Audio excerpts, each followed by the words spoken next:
చెప్పండి శారద గారు. మీరు అనుకున్నది చెప్పకండి. మీరు విన్నది నేర్చుకోండి. అర్థమైందా? అక్కడ జాగ్రత్తగా వినండి. అంతే, అది ప్రతిబింబింప చెయ్యగలదు. అక్కడ ఎగ్జాంపుల్ మీరు ఇవ్వలేరు. దాంతో సదృశమైంది మరొకటి లేదు.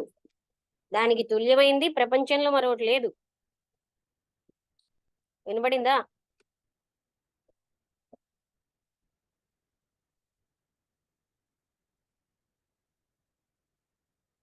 వినబడుతోందా?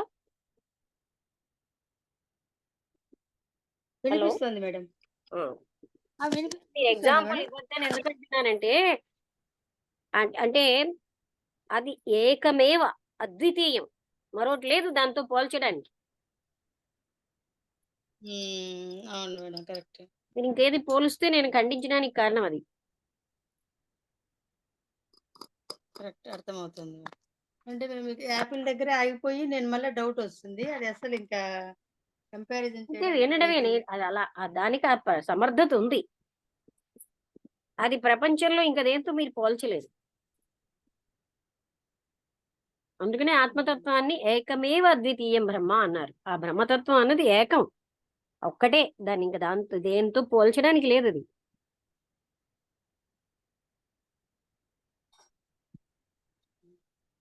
అర్థమైందా?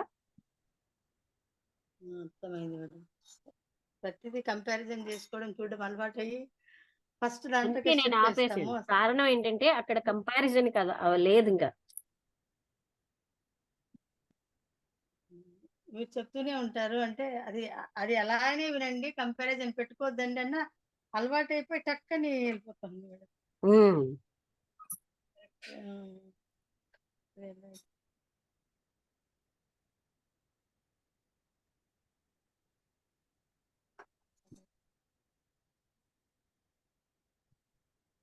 మనకేంటంటే మనం ఏదో చదివాము, ఆ చదివింది అప్పుడు సరిగ్గా చదవం.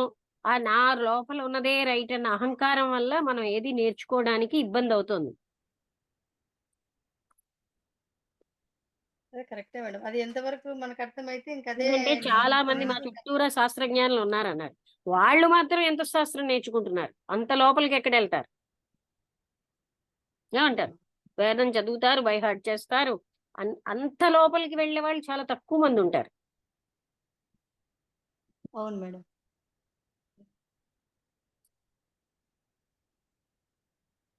అంటే అది లోతు అనేది కూడా తెలియాలి కదా మేడం. లోతు అనేది కూడా తెలియదు మాకు, అందుకు.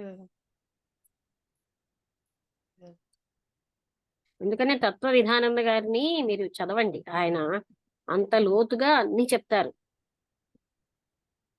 ఆయన ఆయన లాంటి వాళ్ళు చాలా అరుదనమాట. మా చుట్టూరా ఎందరు పండితులు ఉన్నా అంత స్థితిలో అలాగ చెప్పగలిగే ధైర్యంతో ఉన్నవాళ్ళు, అంత తెలిసిన వాళ్ళు, ధైర్యంతో ఉన్నవాళ్ళు చాలా అరుదు. అవును.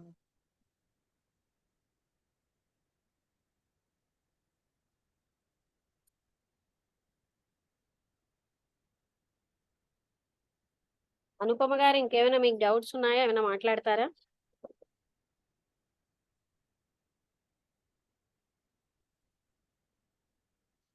లేదండి, చాలా అర్థం చేసుకుంటున్నాను, నేను అవగాహన చేసుకుంటున్నాను, వింటున్నాను అంతే. శ్రావక ముందు వింటే అంటే నాకు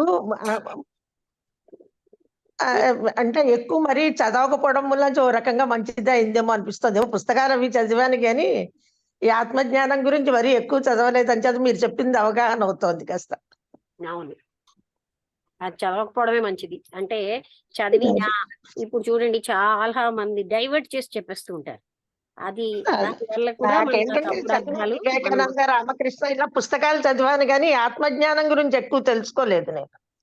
ఎవరు చెప్తారండి? ఎవరు చెప్పగలరు చెప్పండి? దానికోసం చెప్పేవాళ్ళు ఉన్నారా? ఆ తత్వ విధానంద గారు లాంటి వాళ్ళు తప్ప. అదే అదే అంచాలు మీరు చెప్పేది గ్రహిస్తున్నాను నేను, అందుకే వింటున్నా ఎక్కువ, మనం అర్థం చేసుకోవాలని. అసలు ఎంతమంది పీఠాధిపతులు ఇంతవరకు వెళ్తారు చెప్పండి? ఆ పీఠాన్ని నిర్వహణ చేస్తారు. దత్తాత్రేయుడు వెళ్ళినలాగా వాళ్ళు వెళ్ళొద్దు. అది తత్వ విధానంద గారు అలాంటి ఆయన. సన్యాసే గాని పిహెచ్డి చేశారు. కానీ ఆయన ధైర్యం ఎంతమంది ఎలా అన్నా ఆ సత్యం చెప్తారు ఆయన. ఓకే ఓకే ఓకే అండి, ముగించేద్దాం అయితే. అలాగే ఓకే, థ్యాంక్ యూ మేడం.